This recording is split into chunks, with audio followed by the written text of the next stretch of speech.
ഞാൻ ഇങ്ങോട്ട് വന്നാൽ കുറച്ചുകൂടി സൗകര്യമാണല്ലോ എന്നെ ഹരാസ് ചെയ്യാൻ. ഒരേ ഡിപ്പാർട്ട്മെന്റിലായതുകൊണ്ട് മറ്റെവിടെയെങ്കിലും വെച്ച് വീണ്ടും കാണേണ്ടി വരും. അപ്പോ അവിടെ ഈ പക കാണിക്കാതിരുന്നാൽ ഉപകാരമായിരിക്കും. ഇപ്പൊ ഇവിടെ വെച്ച് എല്ലാ ദേഷ്യം തീർത്തോളൂ. പുലികൾക്കിഷ്ടം ഇരയെ ഓടിച്ചിട്ട് പിടിച്ച് ആക്രമിച്ച് തിന്നുന്നതാണ്. ഓ, ഇതാരും ഉണ്ണി ആർച്ചയോ? ആർച്ചയുടെ നാവിന്നാണോ കീഴടങ്ങലിന്റെ ആ സ്വരം ഞാൻ കേട്ടത്? എന്തു പറ്റി ആർച്ചയെ ഊരിവാൾ ഇത്ര പെട്ടെന്ന് ഉറയിലോട്ടിടാൻ? പിന്നെന്തുണ്ട് വിശേഷം? നേരാങ്ങള ആരോമൽ ചേകവർക്ക് സുഖമാണോ? ഭർത്താവ് കുഞ്ഞിരാമൻ ഇപ്പൊ എന്ത് ചെയ്യുന്നു? ഓ, ഞാൻ ഓർത്തില്ല. ആണിന്റെ തണൽ ഒതുങ്ങാത്ത ഉണ്ണി ആർച്ചയാണല്ലോ ഇത്. ഏതെങ്കിലും ഒരു ആണിനെ അനുസരിക്കാത്താണല്ലോ ഈ ആർച്ചയ്ക്ക് പറ്റിയ കുഴപ്പം. കൊച്ചേ, പാർലമെന്റിൽ സ്ത്രീകൾക്ക് 33 99% സംവരണം ഏർപ്പെടുത്തിയാലും ആണെപ്പോഴും ആണ് തന്നെ. അതോർത്തോളൂ. ഞങ്ങളോട് മതി. എന്ത് മതിയെന്ന്? വീട് തേടി വന്ന ഒരു സ്ത്രീയോട് ഇനിയും ഒറ്റ അടി വെച്ചെന്നാണല്ലോ എന്നെ പോലീസിൽ പിടിപ്പിക്കുകയും നിന്നെ ആഫീസിലിട്ട് പൂട്ടുകയും ചെയ്ത് ഇവളോട്. അതൊക്കെ കഴിഞ്ഞില്ലേ സാഗറെ? ഓ, കഴിഞ്ഞോ? ഞാനതറിഞ്ഞില്ല. രാമകൃഷ്ണ, നിന്റെ ഉള്ളിൽ ഒരു പെൺകോന്തൻ ഒളിഞ്ഞിരിപ്പുണ്ട്. എനിക്കത് മനസ്സിലാവും. പക്ഷെ സ്ത്രീ എന്റെ ആജന്മ ശത്രുവാണ്. ആ ശത്രുവിന്റെ മേൽ നിങ്ങൾ വിജയം നേടി കഴിഞ്ഞില്ലേ? എനിക്ക് വിജയിച്ച മാത്രം പോരാ, ശത്രുവിനെ കട്ടിച്ച് കീറി താണ്ടവ നൃത്തം ചെയ്യണം. എന്ത് വേണമെങ്കിലും ആകാം. പക്ഷെ ഉച്ചയ്ക്ക് മുമ്പ് ഞാൻ വീടൊഴിഞ്ഞു പോകും. എല്ലാം അതിനു മുമ്പായാ നന്ന്. ഇല്ല മാഡം, ഈ സാഗർ ഒരു പച്ച നിർത്തടാ. നീ എനിക്ക് സർട്ടിഫിക്കറ്റ് ആയിരുന്നോ? ഞാൻ പാവല്ല, ഞാൻ ഭയങ്കര വൃത്തിയായിട്ടവനാണ്. എല്ലാത്തിനും ഒരിക്കൽ കൂടി ഞാൻ ക്ഷമ ചോദിക്കുകയാണ്. അയ്യോ, അതൊന്നും സാരമില്ലെന്നേ. കാപ്പി കൂടി കഴിഞ്ഞില്ലെങ്കിൽ ഞാൻ ക്ഷണിക്കാം. നമുക്ക് സുഹൃത്തുക്കളായി പിരിയാം.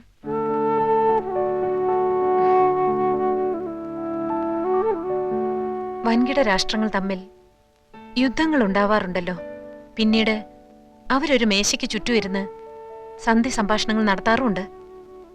മിസ്റ്റർ സാഗറിനെയും ഞാൻ കാപ്പി കുടിക്കാൻ ക്ഷണിക്കുന്നു.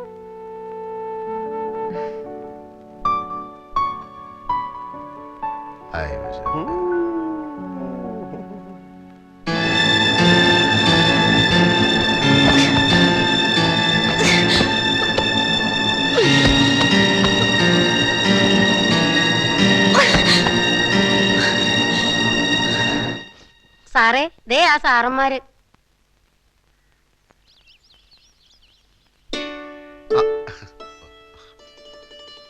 വരൂ വരൂ. Thank you so much. വരൂന്ന് വിചാരിച്ചതല്ല. സമാധാനമായി. അകത്തോട്ടിരിക്കാം. ത്രേസ്യമ്മേ, ബ്രേക്ക്ഫാസ്റ്റ് റെഡിയല്ലേ? വരൂ, കഴിക്കൂ. പെട്ടെന്നുള്ളൊരു വട്ടമേശ സമ്മേളനം ആയതുകൊണ്ട് കാര്യമായിട്ടൊന്നും ഉണ്ടാക്കാൻ പറ്റിയില്ല. ആളൊരു ഭക്ഷണപ്രിയനാണെന്ന് ശരീരം കണ്ടാൽ അറിയാം. മാഡം, ഇത്ര സിമ്പിൾ ആണെന്ന് ഞാൻ അറിഞ്ഞില്ല. സത്യത്തിൽ ഞങ്ങളാണ് ക്ഷമയോദിക്കുന്നത്. ഞങ്ങളല്ല, താൻ. ഞങ്ങൾ നോവലിസ്റ്റുകൾ ഒരു കഥാപാത്രത്തെ സൃഷ്ടിക്കുമ്പോൾ കഥാപാത്രത്തിന്റെ പ്രവൃത്തിയിലൂടെ, കഥാപാത്രത്തിന്റെ സംസാരത്തിലൂടെ ഒരു സ്വഭാവം വരച്ചു കാട്ടും. കഥ ഏതൊക്കെ വഴിത്തിരിവുകളിലൂടെ കടന്നുപോയാലും കഥാപാത്രത്തിന്റെ അടിസ്ഥാന സ്വഭാവം ആദ്യ അവസാനം ഒന്ന് തന്നെയായിരിക്കും. അങ്ങനെ ഒരു ലോജിക് മാഡത്തിന്റെ സ്വഭാവത്തിൽ കാണാനില്ല. ഈ തപ്പിലെ പോലെ ചാടിക്കടിക്കും, അടുത്ത നിമിഷം മാൻപേടയാകും. What is this? ഈ ലോകത്തുള്ള കോടിക്കണക്കിന് ആളുകളുടെയും മനസ്സ് പഠിച്ച ആളാണോ ഒരു നോവലിസ്റ്റ്? എന്നല്ല, പിന്നെ എനിക്ക് ഈ കഥാപാത്രത്തെ ഒന്ന് പഠിച്ചാൽ കൊള്ളാമെന്നുണ്ട്. പഠിപ്പിച്ചാലും അത് പഠിക്കാനുള്ള കഴിവ് തനിക്കുണ്ടെന്ന് തോന്നുന്നില്ല. സ്ത്രീ തന്റെ ആജന്മ ശത്രുവാണെന്ന് പറഞ്ഞല്ലോ. തന്റെ അമ്മ തന്റെ ശത്രുവാണോ? പെങ്ങള് ശത്രുവാണോ? അതോ അമ്മ പെങ്ങന്മാരൊന്നും ഇല്ലാത്തവനാണോ താൻ? തന്റെ പൈങ്കിളി നോവലിലെ ഏതു നേരം ദിവാസ്വപ്നം കണ്ടുകൊണ്ട് നടക്കുന്ന വിഡ്ഢിക്കോതയല്ല യഥാർത്ഥ സ്ത്രീ. ഒരു പുരുഷനും യഥാർത്ഥ സ്ത്രീ അറിയില്ല, അവളുടെ മനസ്സറിയില്ല. IAS കാരനായ കളക്ടർ മുൻപിൻ നോക്കാതെ എന്നെ സസ്പെൻഡ് ചെയ്തു. കാരണം സ്ത്രീ അറിയാനുള്ള പഠിത്തം ആ ഇഡിയറ്റിനുമില്ല. എന്തുകൊണ്ട് ഞാൻ ഇയാളെ പൂട്ടിയിട്ടു? പൂട്ടിയിടുമ്പോ എന്റെ മനോവികാരം എന്തായിരുന്നു? അത് ചോദിക്കാനുള്ള ബുദ്ധി പോലും അയാൾക്കില്ല. കഥാപാത്രത്തെ പഠിക്കാൻ ഇറങ്ങിയിരിക്കുന്നു. പഠിപ്പിക്കാടോ, പഠിപ്പിക്ക എല്ലാരെയും. I am a self made woman. ഒരുത്തിന്റെ ഔദാര്യം ഇല്ലാതെയാണ് സ്വയം ഈ നിലയിലെത്തിയത്. ആരും എന്നെ തോൽപ്പിക്കാൻ ഞാൻ സമ്മതിക്കില്ല. എന്റെ തോൽവി ആഘോഷിക്കാൻ ഞാൻ അതിലും ഭേദം മരണമാണ്. എന്റെ മരണമാണ് നിങ്ങൾ ആഘോഷിക്കേണ്ടത്.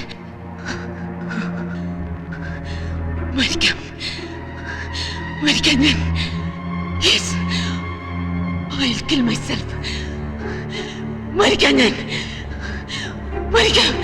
രമേശ, എന്റെ കാശത്തുമ്പ എന്ന നോവലിലെ നായിക രാഗിനെ പോലെ വെയിൻ കട്ട് ചെയ്ത് മരിക്കാനുള്ള പുറപ്പെടാൻ തോന്നുന്നു. നീ കത്തി പിടിച്ചു വാങ്ങ.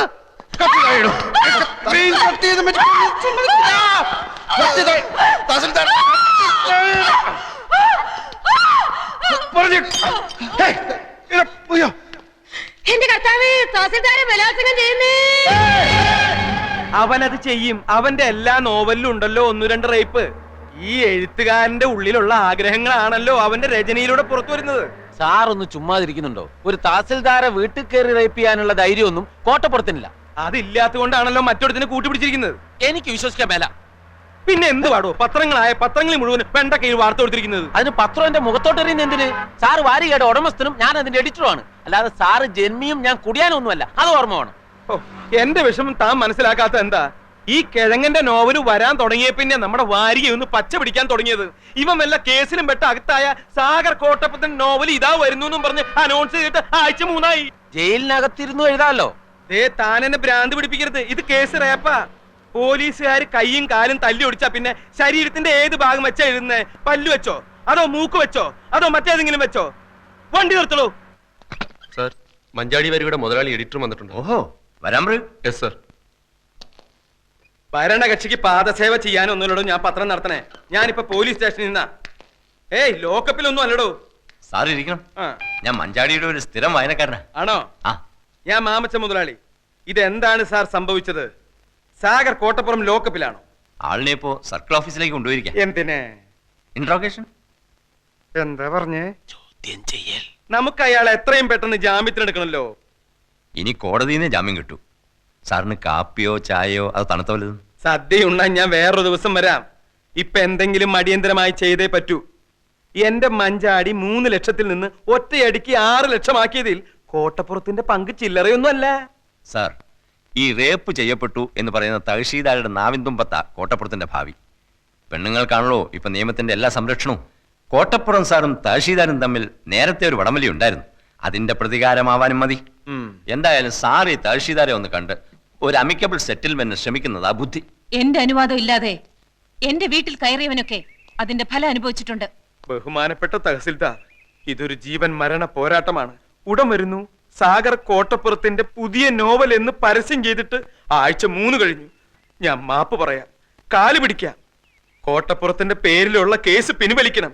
ദയവ് ചെയ്ത് അയാളെ കഥ എഴുതാൻ അനുവദിക്കൂ. ഇനി ഒരിക്കലും അയാൾ കഥ എഴുതരുത്. മലയാള സാഹിത്യത്തിൽ മഞ്ചാടി എന്ന വാരികയ്ക്കും സാഗർ കോട്ടപ്പുറം എന്ന നോവലിസ്റ്റിനും ചവറ്റുകൊട്ടയിലാണ് സ്ഥാനം. 6 ലക്ഷമാണ് ഞങ്ങളുടെ സർക്കുലേഷൻ. അതിൽ കൂടുതൽ സർക്കുലേഷനുള്ള ചവറുകൾ വേറെയുണ്ട്. യഥാർത്ഥത്തിൽ കോട്ടപ്പുറം നിങ്ങൾ റേപ്പ് ചെയ്തോ? Get out. I said get out.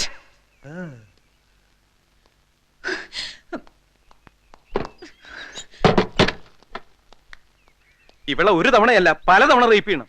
ഒരു 10-50 കൊടുക്കാന്ന് പറ. എന്തിനു റേപ്പ് ചെയ്യാനാ? അതിനല്ല കേസി നൂരാൻ. എടോ, അക്കാര്യത്തിലേക്ക് കടക്കാൻ അവൾ അതിന് നിന്ന് തരണ്ടേ? പണം കൊടുക്കാൻ ആദ്യമേ പറയേണ്ടതായിരുന്നു. സാർ ഒന്നുകൂടി ഒന്ന് ശ്രമിക്കും. വേണ്ട. വേണം. വേണ. വേണം.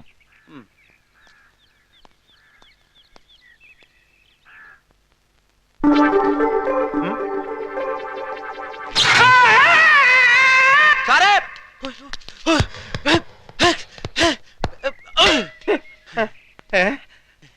പവർ കെട്ട സമയത്ത് വരാം.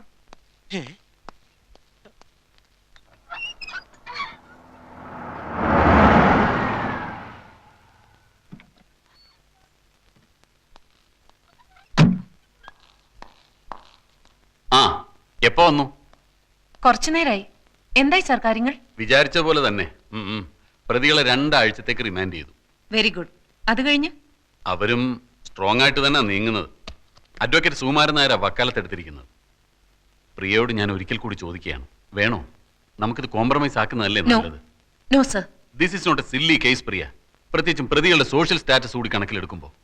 പത്രങ്ങൾ ഇത്തരം കേസുകൾ കൈകാര്യം ചെയ്യുന്ന രീതി അറിയാമല്ലോ. അവരെ മാത്രമല്ല, പ്രിയയും ബാധിക്കും അത്. എന്നെ പറ്റി എന്തെഴുതിയാലും പറഞ്ഞാലും എനിക്കിപ്പോ അതൊരു പ്രശ്നമല്ല. I am already prepared to face the consequences. Okay, leave it. പ്രതികൾ പ്രിയയുടെ വീട്ടിൽ വന്നതും ദേഹത്ത് തൊട്ടതുമൊക്കെ പ്രൂവ് ചെയ്യാൻ എളുപ്പമാണ്. പ്രിയയുടെ മൊഴി മാത്രം മതി അതിന്. അങ്ങനെ വന്നാൽ 511 റേപ്പ് അറ്റംപ്റ്റ്, 7 വർഷം വരെ റിഗറസ് ഇംപ്രിസൺമെന്റാ. ഈ കേസിൽ പരിഗണിക്കില്ലെങ്കിലും ചെറിയൊരു വീഴ്ച നമ്മുടെ ഭാഗത്തുമില്ലേ? ഐ മീൻ, പ്രിയ ക്ഷണിച്ചിട്ടാണ് അവർ പ്രിയയുടെ വീട്ടിൽ വന്നത്. So what? അതല്ല, എന്തിനു വേണ്ടിയാണ് ഊതിപ്പെരുപ്പിച്ച് ഇങ്ങനൊരു കേസ് ഫ്രെയിം ചെയ്യുന്നത്? അങ്ങനെ ഒരു ചോദ്യം ചോദിക്കേണ്ടത് എന്റെ അഡ്വക്കേറ്റ് അല്ല.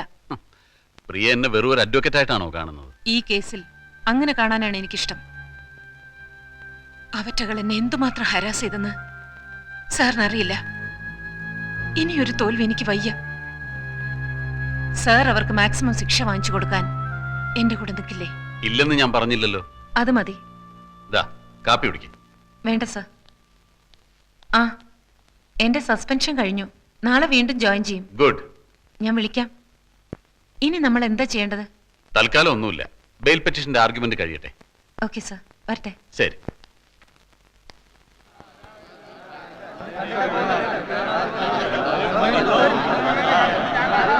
ഓടടിക്കണോ താൻ? മാറിക്കാണു.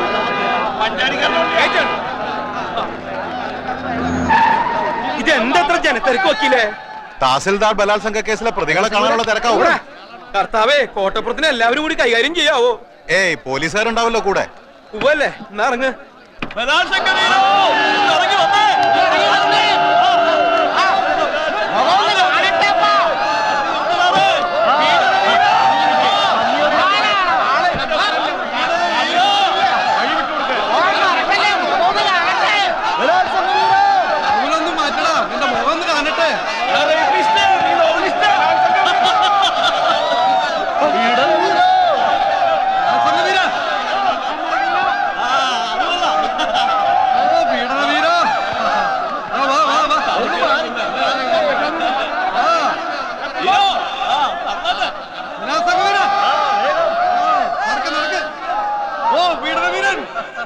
The accused 1 and 2 are released on bail.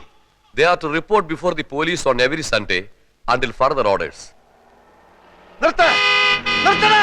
എന്തിന്? എന്തിനാണെന്ന് പറയേ. എത്രയും പെട്ടെന്ന് തലയ്ക്ക് പിടിക്കുന്ന ഏതെങ്കിലും ഒരു മദ്യം നോക്കിക്കോ, എടുത്താണോ? ഇതാ പൈങ്കിളി നോവലിസ്റ്റ് അല്ലേ? ഓ, നമ്മുടെ തഹസീൽദാരെ റേപ്പ് ചെയ്ത. എത്രയായി? 200. ഇനി നേരെ താലൂക്ക് ഓഫീസിലേക്ക്. എത്രയും പെട്ടെന്ന് എനിക്ക് അവളെ റേപ്പ് ചെയ്യണം. ആരെ? വണ്ടി വിടാൻ. പൊന്നപ്പ, വണ്ടി വേഗം ടിവിയിലേക്ക് വിട്ടോ. ഞാനാ പറയുന്നത്, വണ്ടി താലൂക്ക് ഓഫീസിലേക്ക് വിടാൻ. ഇനി സാഗറിനെ നഷ്ടപ്പെടാൻ ഒന്നുമില്ല. കള്ളക്കേസിൽ അഴിയെണ്ണുന്നതിനേക്കാൾ എത്രയോ ഭേദമാണ് അനേകം ദൃക്സാക്ഷികളുടെ മുന്നിൽ വെച്ച് യഥാർത്ഥത്തിൽ റേപ്പ് ചെയ്തിട്ട് പൊട്ടിച്ചിരിച്ചുകൊണ്ട് കൊലക്കേർ കഴുത്തിലിടുന്നത്. സാഗറെ, താനൊന്ന് അടങ്ങ്. തനിക്കൊന്നും നഷ്ടപ്പെടാനില്ലായിരിക്കാം, പക്ഷെ അനേക ലക്ഷം വായനക്കാരുടെ സ്ഥിതി അതല്ല. എന്റെ സ്ഥിതി അതല്ല. തന്റെ നോവൽ അച്ചടിച്ചു വിടുന്ന വാരിക മുതലാളിമാരുടെ സ്ഥിതി അതല്ല. താൻ ജനങ്ങളുടെ കണ്ണിലുണ്ണിയാണോ? എന്നെ പിന്തിരിപ്പിക്കാൻ നോക്കണ്ട. എന്നെ ഓർത്തെങ്കിലും താൻ അതിക്രമം ഒന്നും കാണിക്കരുത്. താൻ ഈ കേസിൽ പെട്ടു എന്ന് അറിഞ്ഞ അന്ന് മുതൽ ഈ മാമച്ചൻ ഉണ്ടിട്ടില്ല, ഉറങ്ങിയിട്ടില്ല. കാരണം താൻ വലിയൊരു കലാകാരനാ. ജാമ്യത്തിലിറക്കാൻ എത്ര ലക്ഷം വേണമെങ്കിലും ചെലവാക്കാന്ന് ഞാൻ വക്കീലിനോട് പറഞ്ഞു. അതാ സാഗര യഥാർത്ഥ സ്നേഹം. അങ്ങനെ സ്നേഹം ഉണ്ടെങ്കിൽ ഇയാൾ എന്റെ ഇഷ്ടത്തിന് നിൽക്കണം. ഞാൻ നിൽക്കും, തന്റെ കൂടെ നിൽക്കും. ഒരു 2 ദിവസം കൂടി കഴിഞ്ഞോട്ടെ. അതെന്തിന്? ഇത്രയും ദിവസം ജയിലിൽ കിടന്ന് താൻ ക്ഷീണിച്ചിരിക്കുക. നന്നായിട്ടൊന്ന് റേപ്പ് ചെയ്യാനുള്ള ആരോഗ്യം തനിക്കിപ്പില്ല. അത് ഇയാള് പറയരുത്. അവളോടുള്ള വൈരാഗ്യം മൂത്ത് മൂത്ത് ഞാനൊരു സിംഹമായി മാറിയിരിക്കുക.